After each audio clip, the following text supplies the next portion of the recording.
জাতীয় সংসদ। সেই জাতীয় সংসদে বাংলাদেশের ভাগ্য নিয়ে ছিনিমিনি খেলা হচ্ছে। আজকের এই বাংলাদেশ আমরা পেয়েছি 17-18 বছর পরে গত 36 জুলাই আন্দোলনের মাধ্যমে। এই আন্দোলনের সূচনা করেছিল ঢাকা বিশ্ববিদ্যালয় থেকে এবং আন্দোলনের ডাক দিয়েছিলেন তরুণ ছাত্র ছাত্রীরা।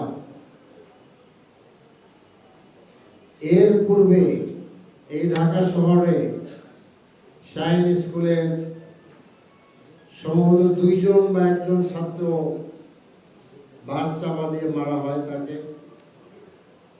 এরপরে আপনার নিরাপদ সড়ক আন্দোলন হয়।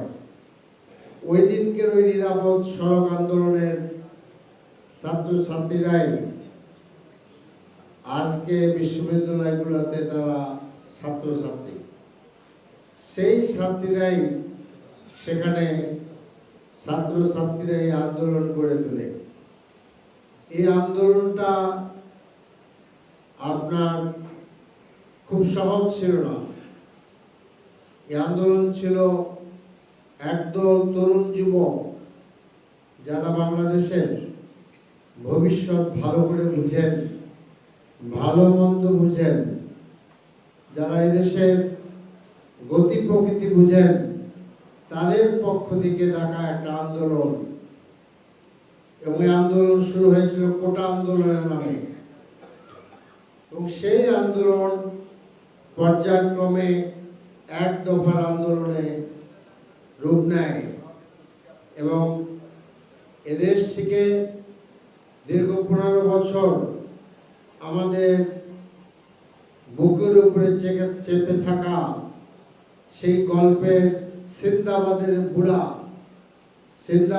বুড়ার মতো যে আমাদের যে স্বৈরাচারী প্রধানমন্ত্রী তার দল যে আমাদের ঘাড়ে চেপেছিল, যে কোনো ক্রমেই আমাদের ঘাট থেকে তাকে নামানো যাচ্ছিল না।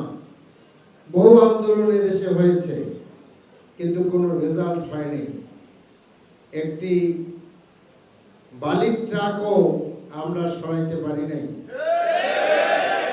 তো এই প্রেক্ষাপটে আন্দোলনটা সকল মানুষের কাছে গ্রহণযোগ্য ছিল।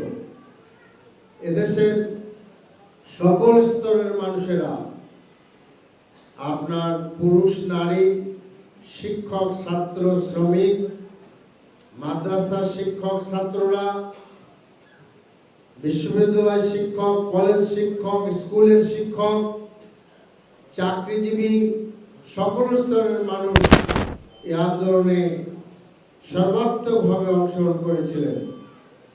এই আন্দোলন কোনো দলের আন্দোলন ছিল না। দলের নামে আন্দোলনের ডাক দেওয়া হয় নাই, বরঞ্চ এই আন্দোলন ছিল বাংলাদেশের মানুষের হৃদয়ের স্পন্দন। যে কথা বলতো, হৃদয় যে কথা বলতো, মানুষ যেটা নিয়ে স্বপ্ন দেখত, এমন একটি বিষয় নিয়ে যখন ছাত্রছাত্রীরা ডাক দিল তখন সকলেই অংশগ্রহণ করল। কিন্তু ঠিক বিশ্ববিদ্যালয় পর্যায়ে একটি মিছিল মিটিংয়ের মধ্যেই এই আন্দোলন সমাপ্ত হয়ে যায়নি, বরঞ্চ এই আন্দোলনকে করতে যে পরিসমাপ্তির দিকে, পরিণতির দিকে নিয়ে যাওয়ার জন্য আমরা কি দেখতে পাই? আমরা দেখতে পাই যে অনেক লোকদেরকে জীবন দিতে হয়েছে। সে আবু সাঈদের 2 বাহু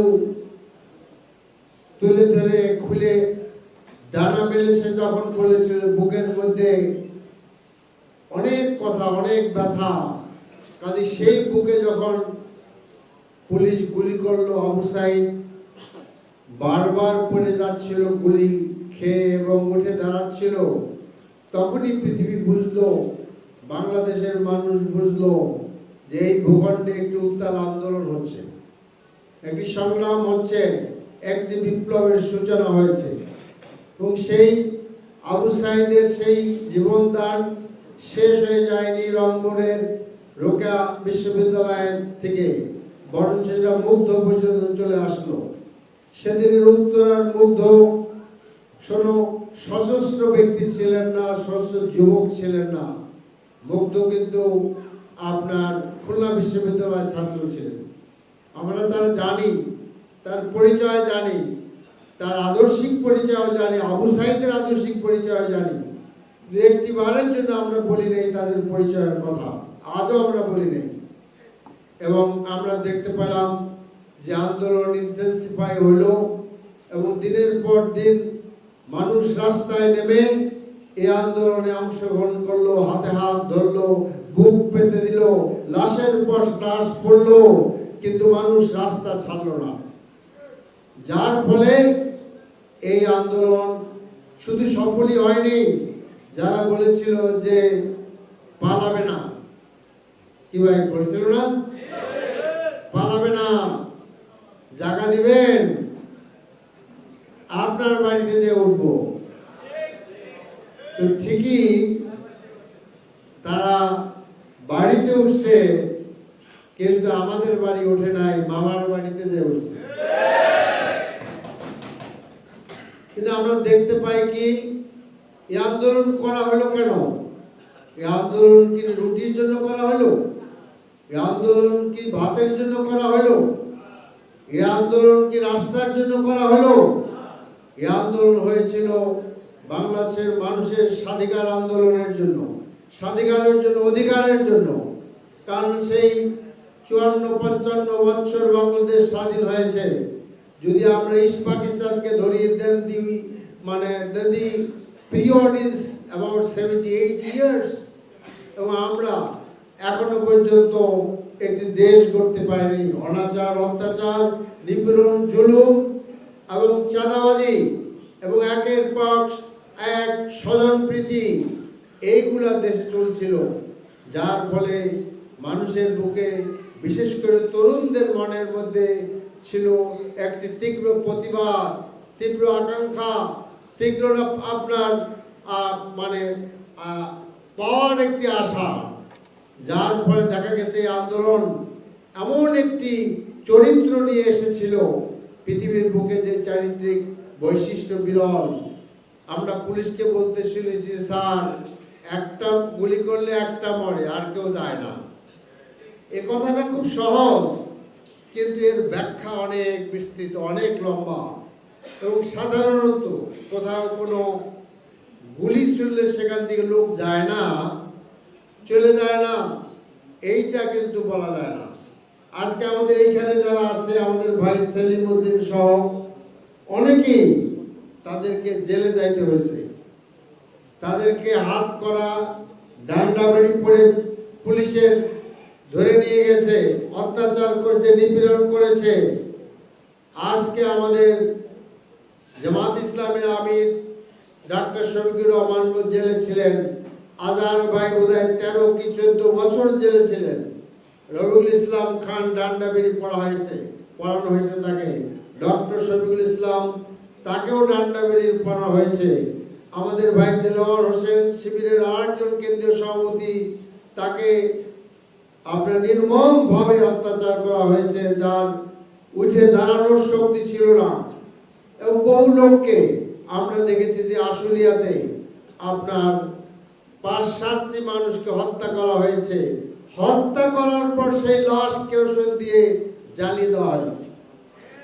এর থেকে আপনার নির্মম ঘটনা নাই। মানুষ যখন মৃত্যুবরণ করে তখন তো কোনো অভিযোগ থাকার কথা নয়, লাশ নিয়ে কেন এমন ঘটনা?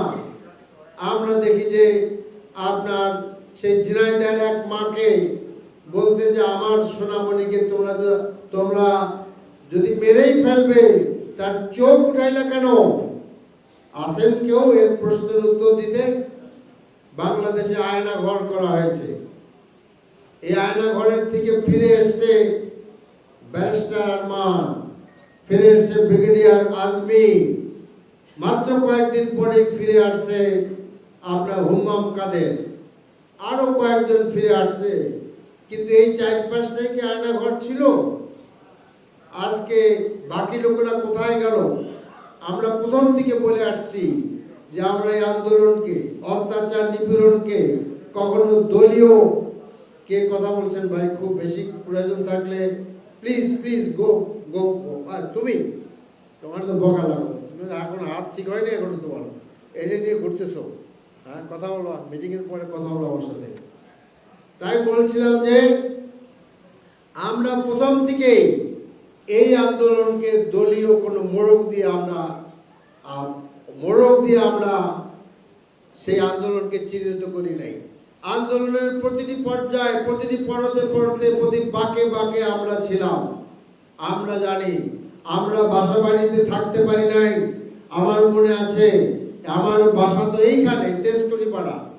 সেখানে যখন একদিন একটা ফোন আসলো আমার কাছে, যে আমি বললাম কে, অজ্ঞাত ফোন, আমি ধরে ফেলেছিলাম। বলা হলো আপনি কে, খুব গরম আওয়াজে আর কি। তো যাই হোক, তখনই বুঝলাম যে সামথিং গোয়িং রং। এর আগে মোবারক ভাইকে গ্রেফতার করা হলো।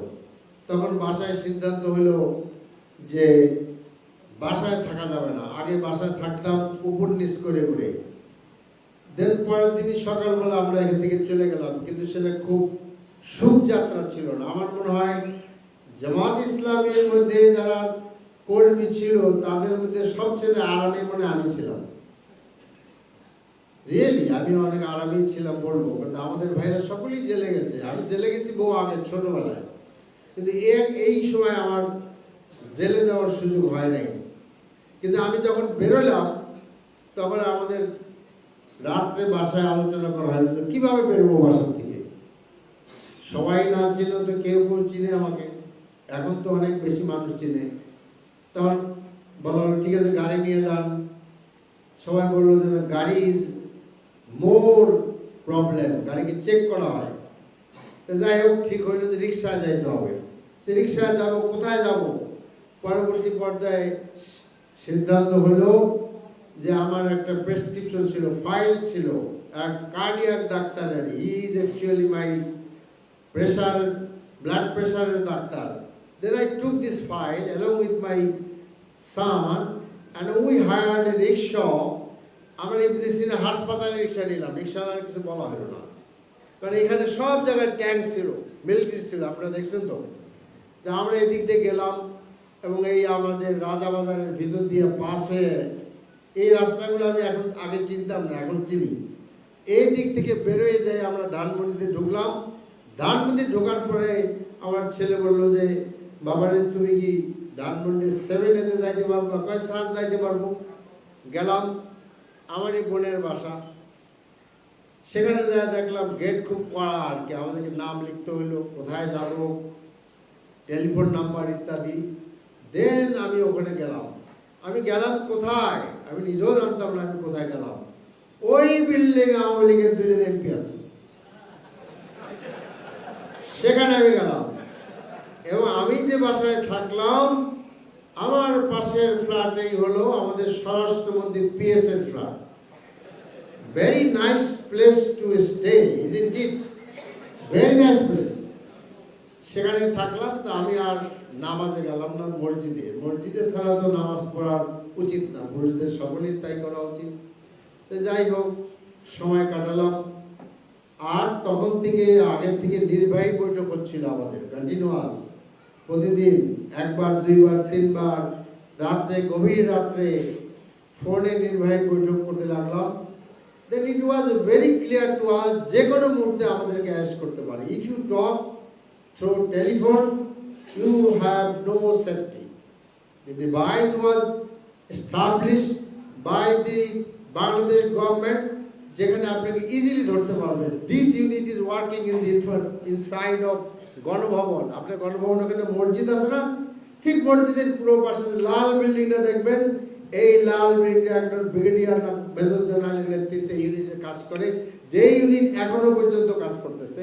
It is working on a tower basis. সেখানে আমি গেলাম। আমি এভাবে এটা বলতে চাচ্ছি যে আল্লাহর ইশারা কি দেখেন, আল্লাহর নিশানা কি দেখেন। আমরা রিস্ক নিয়ে কথা বলতাম না, কোথায় হবে মুভমেন্ট, কী হবে। সেলিম বের হচ্ছে, সেলিম কি জেলে ছিলেন তখন, বাইরে ছিলেন।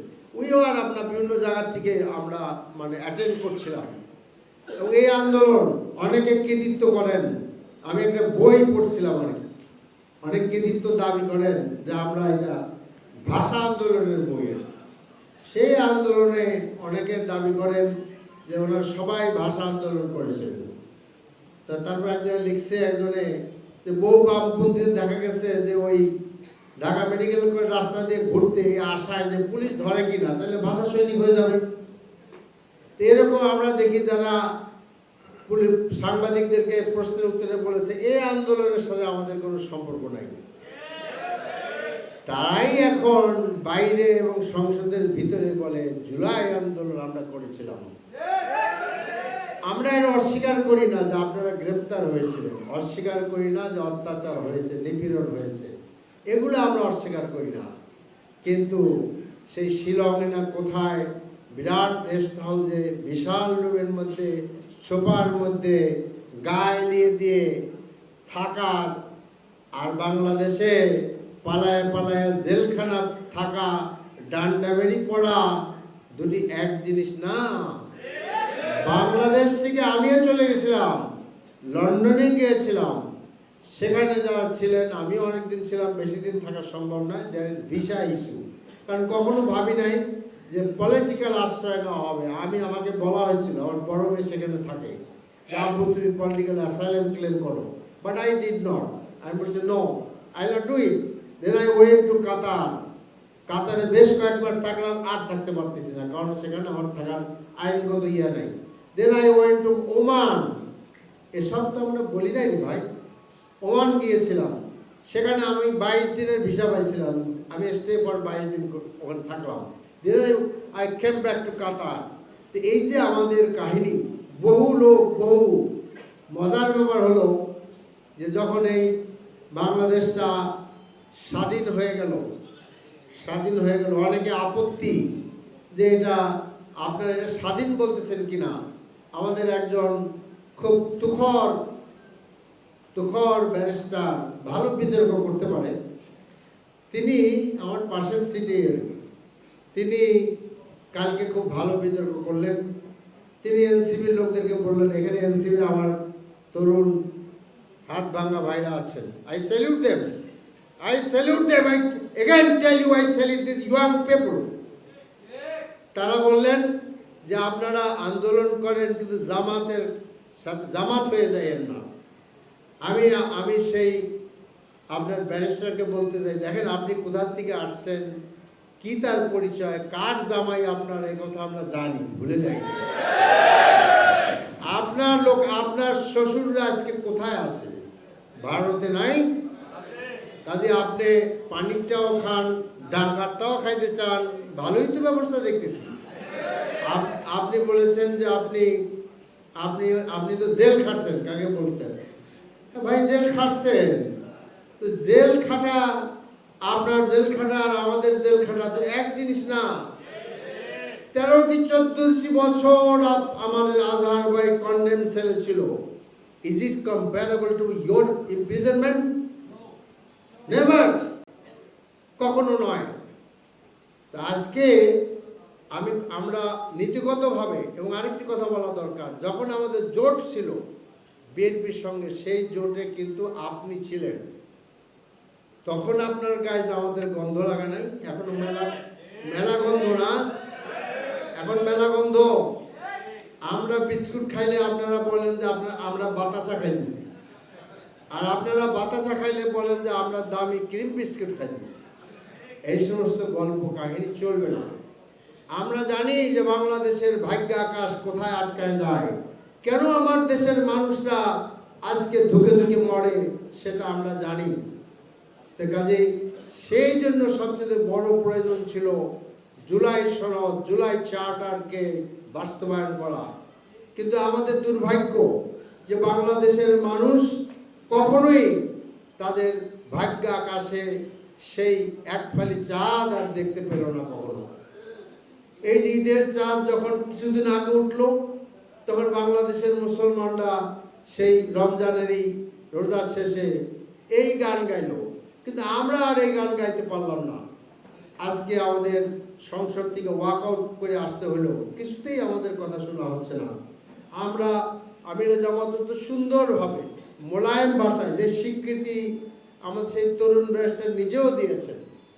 আমার তো মেলা বদনাম হয়ে গেছে, আজকে আমি 12-14 বার হাত তুলছি, আমাকে কোনো চান্স দেওয়া হয়নি। আমাদের বেশ কয়েকজন মন্ত্রীর সাথে আমি কথা বললাম, সকলে বলে যে আপনি এত রাগ হয়ে যান কেন, আপনি তো শান্ত মানুষ, ভদ্র মানুষ। তো রাগ হয়ে যায় যখন, কেন রাগ হয়ে যায় যখন এই রক্তের বিনিময়ে বাংলাদেশ সেই জুলাই সনদ যখন বাস্তবায়ন হয় না, যখন আমরা একটি মেঘ দেখতে পাই, যখন সামনে একটু অন্ধকার দেখতে পাই, তখন ব্যক্তি আমার মূল্য কি? আমি তো এমনিও কয়েকদিন পরে মারা যাব, কিন্তু কি বাংলাদেশ রেখে যাব আমাদের ভাইদের জন্য, আমাদের সন্তানদের জন্য? তারা কি স্বাধীন থাকতে পারবে? আমরা দেখেছি যখন আপনারা বললেন যে এই সাংবিধানিক যে সংস্কার পরিষদ এটা বৈধ নয়, তো এখন আপনারা প্রেসিডেন্টের একটা অর্ডার মানবেন আর একটা অর্ডারে অবৈধ বলবেন, এটা হতে পারে? আচ্ছা বলেন তো, যখন জিয়াউর রহমান সাহেব প্রেসিডেন্ট হইলে তখন গণভোট হয় নাই, রেফারেন্ডাম হয় নাই? এখানে অনেকেই দেখেন নাই, আমার মনে আছে। তো ওইটা বৈধ, হ্যাঁ, আর এইটা অবৈধ, হ্যাঁ। এটা কি হয়? বসেন কিছুই না, বসেন একজন পড়ে গেছে, কিচ্ছু না। তো কাজেই আজকে আমাদের এখন প্রশ্ন হইল, তো গল্প তো মেলা হলো, করতে হবে কি? হ্যাঁ, এইটাই গুরুত্বপূর্ণ কথা। করতে হবে লড়াই, আবার লড়াই করতে হবে, আবার আবু সাইদরা মাঠে নামবে, মুগ্ধরা পানির বোতল নিয়ে নামবে আজকে। তাই আমরা আজকে ওয়াকআউট করেছি। আমরা এখনো আশা করি, আমরা বলতে চাই যে শুভ বুদ্ধির উদয় হবে। আজকে আপনারা জানেন কিনা যে বাংলাদেশে যে টিসিবির ফ্যামিলি কার্ড আছে? কে জানেন? তো হাত তোলেন তো, কয়েকজন জানেন এখানে? দেখেন, হাত তোলেন না। এগুলো কেউ আপনাকে বলা হবে না, নাম বলা হবে না, ঘাবড়াইন না। আমরা তো নাম করার লোক, এমনি আমাদের ধরতে পারবো, কোনো অসুবিধা নেই। স্বরাষ্ট্রমন্ত্রী যে হারে বকা দিছি, আমার ধরতে তো কোনো অসুবিধা নেই। আজকে বলছো যে আপনি তো খুব খাপা আমার উপরে। এখন হঠাৎ করে এমন একটি বলা হলো যে এইটা এমন একটি জিনিস বাংলাদেশে নিয়ে আসছে যে বাংলাদেশের লোকেরা এটা দেখে নাই আর কি। ভাই, আমার বাসার কেয়ারটেকারের ফ্যামিলি কার্ড আছে, আমি অনেক কিছু জানি। ওই ফ্যামিলি কার্ডটা আমি নিতে চাইছিলাম আর কি, যে আমি সংসদে দেখাবো, এই দেখেন ফ্যামিলি কার্ড। ওইটার নাম হলো স্মার্ট ফ্যামিলি কার্ড। এটা টিসিবির থেকে পণ্য, কি বলে, ঠিক না ভাই? এবং বহু লোকেরা এগুলো করতে যায়। তা আপনি একটা কার্ড করলেন, আমরা নিন্দাবাদ করি না, এটা নিন্দা করি না, কিন্তু আপনি এমনভাবে বলছেন যে something came from the London which is very আপনার এক্সট্রা অর্ডিনারি, যেটা আজকে যে বক্তৃতা দিছে আপনি দেখে নেন, ভালো ভাষা, ভালো। তো এমন বললেন যে বাংলাদেশের অর্থনীতি চাঙ্গা হয়ে যাবে বলে, হ্যাঁ, মাসে 2000 টাকা দিলে অর্থনীতি, ঝগড়া উৎপাদন হবে। কেন জানেন? ঝগড়া উৎপাদন হবে যে একটা সাধারণ পরিবারে যখন মানে স্ত্রী 2000 টাকা পাবে মাসায়, আর যদি তার স্বামী যদি টানা পড়ানো থাকবে, তো চাপ দেবে, এই টাকা দেয়, বলবে না? আর 2000 টাকা কি হয় রে ভাই? একটা তরমুজের দামই তো 500-700 টাকা। কাজেই করেন, এগুলো ভালো করেন আপনারা, কিন্তু আমরা জুলাই সনদ চাই, আমরা জুলাই সনদ চাই। এর পিছনে অনেক রক্ত আছে, এই রক্ত বৃথা যাবে না। গল্প কিন্তু একটা বাকি আছে, সেটা কি? যে আমি 5 তারিখে বোধহয় আমাদের দেশটা স্বাধীন হইল, হ্যাঁ, 5ই আগস্ট, ঠিক বললেন? তা আমি 5ই আগস্টে আমাদের ভাগ্নিরা প্রত্যেক দিনই যাইতো আর কি, ওখানে বাইরে তো রাস্তায় আমার বোন সহ। তা আমি যাই নাই, বলা যায় না কি হয়। তো যাই হোক, আমি 5 তারিখে বিকেলবেলা আসরের নামাজ পড়তে গেলাম ঈদগাহ জামে মসজিদে, জামাতে নামাজ পড়লাম, আলহামদুলিল্লাহ। লোকেরা আমার একে অন্যকে দেখে বলছে ঈদ মোবারক, কি বলেন? মানুষের পালস কি বুঝতে পারেন না? তো আমি পরের দিন গেলাম, ওদেরকে একটু দেখতে গেলাম, আমার ভাগ্নিদের একটা কথা শুনেই গেলাম। আমার দেখার পর দরজা খুললো, দুইজনই, তারা বয়স খুব বেশি না, একটা এখন ইঞ্জিনিয়ারিংয়ে ভর্তি হয়েছে আর একটা পরীক্ষা দিবে। বললো যে মামা আমাদের বাসায় রিফিউজি আসছে। আমি তো জানতাম। আমি বললাম যে মামা এই কথা বলে না, ঠিক না, আমাদের বাসায় রিফিউজি আসছে। কেন আসবে, কি হয়েছিল জানেন? ওই রাত্রে ওই যে প্রতিবেশী স্বরাষ্ট্রমন্ত্রী PS সাহেব, তিনি সেখানে ওর বাসায় যে উঠছে, আমার বোনের বাসায়, পাশাপাশি তো বোনের বাসায় উঠছে যে আমাদের আশ্রয় দেন। তো আমার বোন বলছে, আমার ভগ্নি বলতে বলছে ঠিক আছে আসেন। যেই রুমটাতে আমি ছিলাম, that was single room with attach bathroom AC, ওই রুমে তারা ছিল। আয়াতুল্লাহর জন্য কি বেশি দূর যাইতে হয় আল্লাহর নিদর্শন দেখার জন্য? আমি এই কথা ভুলি নাই, কখনো ভুলি না যে আল্লাহ তাআলা তুমি কি দেখাইতে পারো, তুমি তো বহু কিছু দেখাইতে পারো। তো কাজেই আমাদের মনে রাখতে হবে যে মানুষ চিন্তা করতে পারে, পরিকল্পনা করতে পারে, কিন্তু ফয়সালা হবে আসমান থেকে, জমিনে কিছু ফয়সালা হবে না। গায়ে অনেক বল ভাবেন না। আপনার ইলেকশন কিভাবে করছেন, আপনারা করছেন, এগুলো আমরা জানি। আমাদের অনেকগুলো সিট আপনারা ছিনাই নিছেন। এই আমাদের নাসিরউদ্দিনের সিট ছিনাই নিছে, মামুনুল হকের সিট ছিনাই নিছে। হ্যাঁ, খালেদুজ্জামান বলতে তো ভয় লাগে আমার নাম ধরে নিয়ে যায়। আজকে আমি কথা বলছি তারেক জিয়ার সাথে, কথাবার্তা বললাম, অনেক কথা বললাম। তো বলছিলাম যে আসলে আজকে আমাদের ভাগ্যের সূচনা করা প্রয়োজন। অনেক প্রবলেম আছে, আমি জানি, গ্যাসের সমস্যা, পানির সমস্যা, আপনার ওয়াটার লগিং সমস্যা, রাস্তাঘাটের সমস্যা। আমাদের ওই বাবর বলবে, আমার ছাত্র জীবনের সাথী, সে বলবে এখান থেকে রিক্সা দেয় সারাদিন, বলে না? কিন্তু এগুলো হবে। কিন্তু বড় সমস্যা হলো আজকে ভাগ্য আকাশে এমন কালো মেঘ জমছে, যে কালো মেঘ আবার আমাদের অন্ধকারে নিয়ে যাবে। কখনো কি ভাবে না আপনারা, যেই গণভবনে দাপটের সহিত হাসিনা থাকতো, আর সেই শীতল মাছ বড়শি দিয়ে ধরতো। আর হ্যাঁ আল্লাহ গল্প, শীতল মাছ ওইখানে হয়েছে আর সেটা বড়শি দিয়ে ধরছে, মুরগি খামার সামার, আর ওইখানে হয়ে গেছে জুলাই জাদুঘর। এরপরে কি আল্লাহর নিদর্শন দেখা যায় না? আজকে বাংলাদেশের প্রাইম মিনিস্টার থাকার জায়গাই তো নেই, নো জায়গা। হ্যাঁ, কাজে এখন আমি কনক্লুশন করতে চাচ্ছি।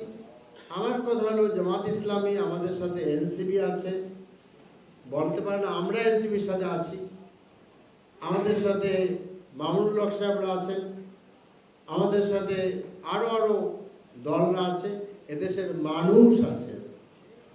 কাজে সকলকে নিয়ে আমরা কোনো দলীয় আন্দোলন না, আন্দোলন এখন আমরা বলি নাই, উই উইল ডিসকাস, বাট আমরা ভাগ্য আকাশে যে একটি আশার সূর্য উঠেছিল, যে সূর্য আমাদেরকে এমন প্রবল আভা দিয়েছিল, মানুষ আশাবাদী হয়ে উঠছিল। তো কাজেই দেখেন, একটা কথা বলি, স্বরাষ্ট্রমন্ত্রী বা স্বরাষ্ট্র মন্ত্রণালয় থেকে বলা হয়েছে যে পুলিশের নাকি নতুন পোশাকে আপনার খুশি না, পুরান পোশাকে তারা যাইতে চাইছে। দেখছেন না আপনারা? আমি এই যে গ্রিন রোডে, গ্রিন সুপার মার্কেটের সামনে আমি বক্তব্য বলছিলাম যে পোশাক বদলালে যদি মানুষের স্বভাব বদলা যায়, তাহলে তো এটা খুব সহজ সমাধান হইত। পোশাক হবে না তো। কাজে আসুন আমরা নতুন বাংলাদেশ